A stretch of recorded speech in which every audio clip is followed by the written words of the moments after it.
Welcome back everyone, and thanks for joining me again this week. First off, before I get into the video, I just want to thank you guys because after last week's video I passed the 2,000 subscriber mark, which is something I wouldn't be able to do without you. So thank you very much for subscribing. I really appreciate it, and I'm glad to hear all your comments and feedback, right, that these videos are helping you, because that's been my goal, and it just makes me really happy to hear that. And so today we're gonna have a rapid fire video for all the different techniques that you can use to rewrite a query to improve performance. This topic is very near and dear to my heart because for a long time when I started writing SQL queries, I often ran into this situation of needing to rewrite a query for performance. I couldn't always do things like add indexes or change server settings because I would have a lot of restrictions around the database that would prevent me from doing that. Things like vendor databases where you can't touch anything, or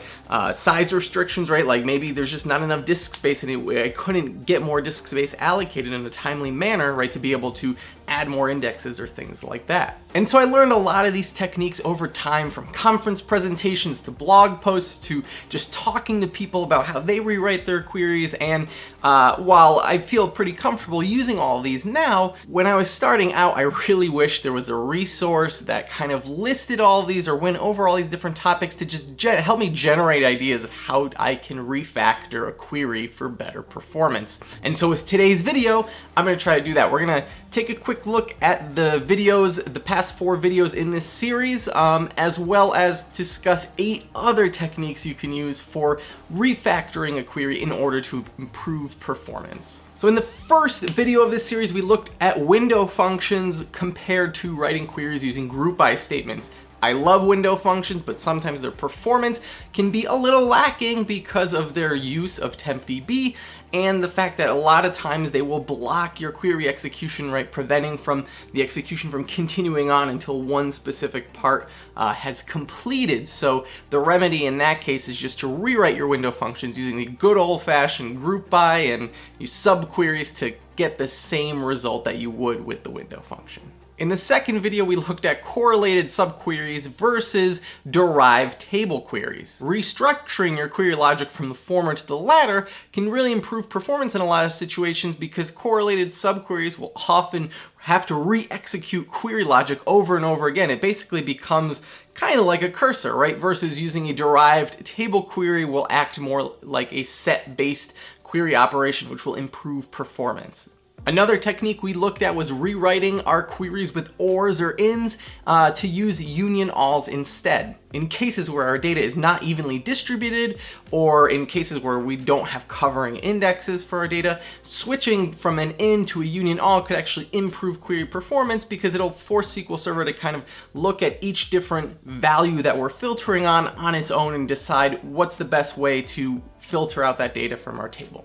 Finally, I had a video on using temporary staging tables, right? Taking a long query or a query that is using a lot of tempdb and just inserting a temporary table into the flow of that query to improve performance. Not only can you reuse more of your query data that way, but you can give SQL Server better information about your data so that in return, right, the query optimizer is able to create better execution plans for you, which will perform faster. And while I created videos for those 4 techniques in particular, because those are the ones that I find myself using the most often, there's obviously countless other techniques that you can use to rewrite your own SQL queries. If you check out the blog post in the description below, you'll find that I've linked to a lot of other resources around the web that discuss these techniques. So if you want to learn more, be sure to check those out. But for now, let's talk about these 8 remaining techniques. So one technique you can use is forcing the join order of tables. Normally, SQL Server decides what order it wants to filter and join your data, but in certain situations where it's maybe lacking good information about the correct join order or what the correct join order should be, you can force a join order by using a blocking operator like a top.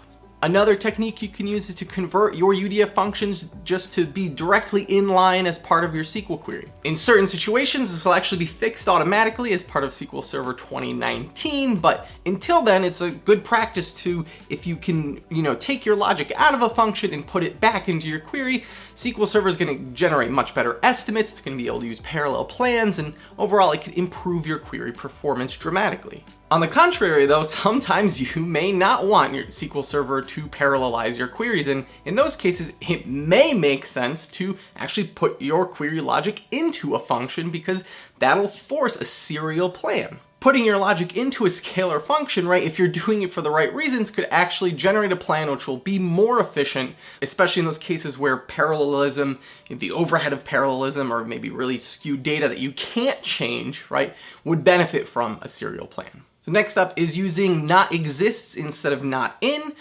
Generally they'll perform about the same, but under certain situations, under certain conditions, not exists will perform better. So it's always worth trying to use not exists, especially if your query is using not in, to see if you can get performance improvement there.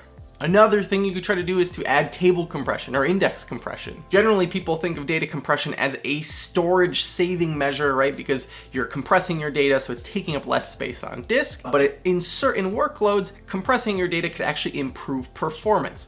While there is a CPU overhead to decompressing your data in SQL Server, in certain situations, right, because the data is compressed, it's taking up fewer pages of data in memory in the buffer pool. You can actually see better performance if your data is compressed. Materialized views are another option. I find these particularly useful in vendor database environments where you can't touch the original tables, but if you can create a view and if you can index that view, you could get a lot of the same performance benefits of if you were just to index those original tables in the first place. So that's definitely one that I use a little bit more frequently than these others.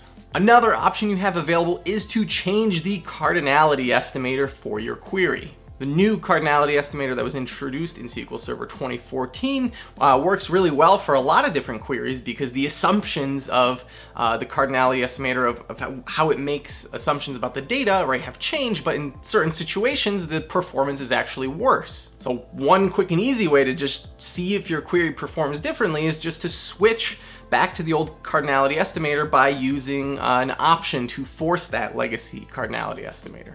And finally, the last tip to improve your query performance through refactoring of the data alone is to just create a copy of the data. Sometimes the amount of rewriting you would have to do to get a query to perform better, right, it's too much, or you can't possibly rewrite it to make it perform better without also adding indexes and things. And so it just makes sense to just make a copy of that data somewhere else, and then you have the freedom, right, to create indexes and change settings and have more control over how your queries are executing. So don't ever forget, right, that creating a copy of the data for a different specific purpose for your query, right, is a valid option.